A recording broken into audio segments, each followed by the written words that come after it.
It's Christmas time, and you know what that means? It's another Tabletop Time Christmas video, and I am so excited to get started on this one. Games Workshop have sent us some amazing kits to play with this year, and I have an idea that might be my most ambitious yet. And there is a slight problem with this idea, but we're gonna head over to Science Dave, who's gonna tell you a little bit more.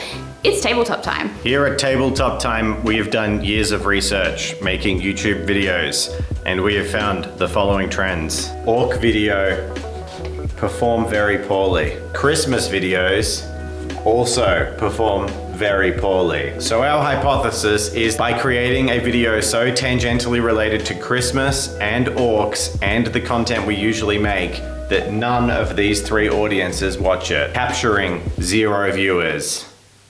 So Dave had said to me how much he loved the Mythbusters style of these blueprint drawings that I've done before, so I wanted to do one for this video. I got a quick drawing of both the gobbos I'd be using, as well as the sleigh I'd found on my mini factory that I think I'd be using a bit later on. With all of these elements put together, I found a way to make it work so it could look really dynamic and cool no matter which way you were looking at the snow globe. The squig would be pulling the sleigh with the little gobbo on top, and then the red gobbo on the back holding his firecracker ready to throw it down to any of the victims below. Hopefully my drawing kind of conveys this message of what I want my snow globe to look at, and with that all done, we can move on to our next section. Alright, I've drawn out my concept, so I pretty much know what I want to do. So now it's time to start taking apart the snow globe and seeing what it actually does. I haven't actually put batteries in this thing, so I have no idea what it's going to do. Is it going to sing? I think it might light up, but I'm going to play around with it first and find out. So this little device has a ton of screws in it, which meant I had to try really hard to get them all out. The first one led to the batteries, which I thought I only needed 2, but turns out I needed 3. Once these were in, I turned it on just to see what it would do, and I was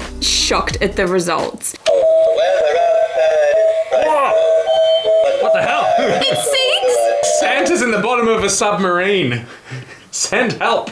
It's absolutely perfect for this project. I had no idea it would be this cool, and my expectations were surpassed. So once figuring out what this snow globe could do, I needed to start taking it apart. As I mentioned before, there were a couple of screws I needed to undo so I could get the bottom off to get into the inside. Now I have no idea what cables lead to what and how it works, but I had a general idea that touching things in this particular area would be okay. I also noticed I could remove the little bear sculpture pretty easily by undoing some more screws. Once I had the top of my globe off and the little bear statue that I could just toss away, I had a really good base to work from. I noticed that some of the wires were leading to a Christmas tree that was lit up, so I cut these because I wouldn't need them anymore. I really want to find a way to damage the music box that comes in this so it plays this really creepy Christmas tune and kind of is indistinguishable from the original song. I have no idea how to do this, but if I could try and make it work, that would be an awesome touch to this project. Either way, I know I'm going to be able to get my diorama in here, which is fantastic. So I'm going to leave this to the side for now and start working on my kits. So Games Workshop have kindly sent us the 2 red gobbos for the commemorative series this year. There's the 40k version and the Age of Sigmar version, and both of these are absolutely adorable. I actually really like the Age of Sigmar one. I thought this was a different one. I thought he had the dynamite in his hand, but it's actually got the gobbo on the top carrying the Santa sack. And the squig is chewing on some presents, and there's even a little miniature Age of Sigmar box in there, which is super cute. He's gonna be perfect for my reindeer, and the red gobbo I think is gonna go perfect on top of the sleigh. He even has a giant firecracker in his hand, so I think it's gonna look awesome. So I'm gonna open both of these kits up and show you what's inside and start building them.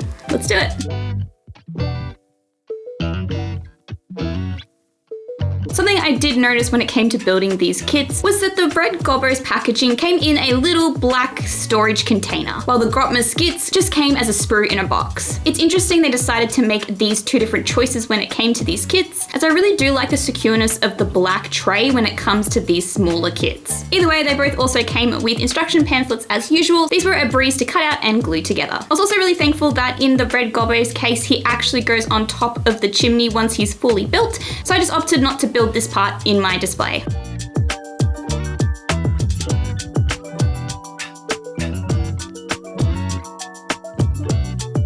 Other than that, I cleaned everything up and glued it all together, and they were ready for a spray. Explosion.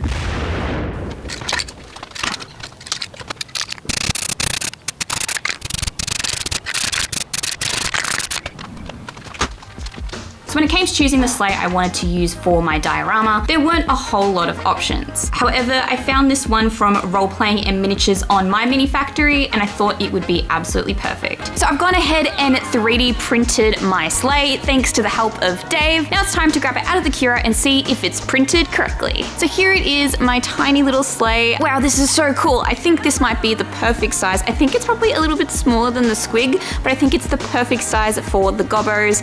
I think I can see the one with the firecracker on the top and the squig at the front leading the sleigh. It did break a tiny bit at the back, but that's not too much of an issue. I can fix that really quickly. Otherwise, it printed really nicely. So I'm gonna spray this up, paint it, and put it in with the rest of the stuff so it all comes together. I can make my diorama. There's so much work to do. I have so little time. It's almost Christmas, guys. Oh my goodness. Now it's the time I have finally been waiting for. I finally get to paint up my little gobbos. There's a couple of different things I need to paint here, plus a lot of tiny elements, so it's gonna take me a little bit of time. Obviously, my paint job is not gonna be as good as the heavy metal painters, but I'm gonna try my darndest. I really like that the red gobbo is clad in the generic red Santa suit, while the Grotmas Gitz is in a black suit, so I think the contrast here works really well. And of course, my goblins have to be green, and my squig has to be red, so there can't be too much difference there.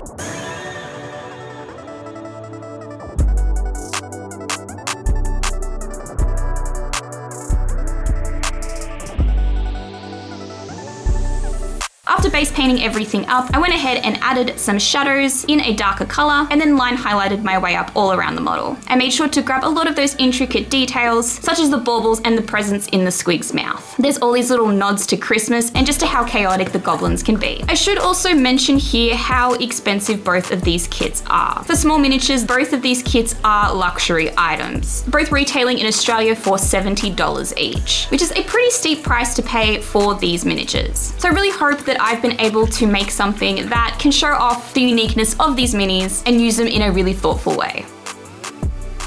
After adding some final touches to my goblins and my sleigh, it's time to put it all together. So after tearing apart my snow globe and realizing that all the parts came out pretty easily, I could start getting to work on the insides. Everything was covered in red, so that was the first thing I needed to fix. I painted on a couple of layers of just an icy blue color. Originally, I could have spray painted this on, but I decided to paint it instead, so I didn't have to waste any time masking the outside. I'm just gonna add layer after layer of snow just to build up the bottom of the base.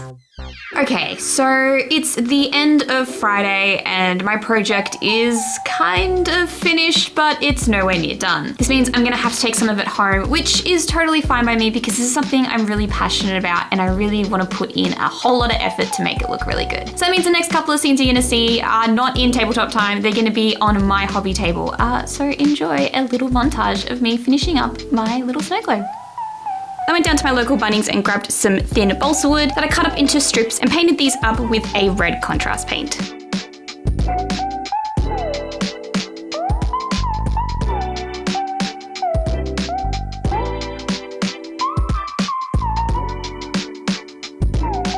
I went ahead and grabbed some acrylic rod and made sure this was transparent, so I made it look like they were really flying through the sky.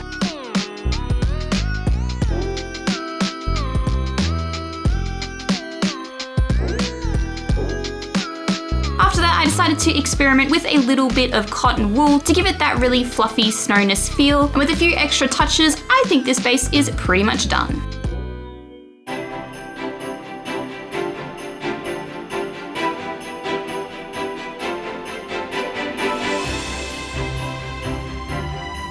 A massive thank you and Merry Christmas to all of our Patreons. It's with your support that we can make awesome videos like this one and make my dreams come true of creating a goblin snow globe. If you'd like to consider joining, all of the links are down in the description below. There are awesome monthly perks that you can get as well, which you can check out over on our Patreon page. Again, everyone over at Tabletop Time would like to thank everyone for their support over the year and wish everyone a Merry Christmas and a Happy New Year.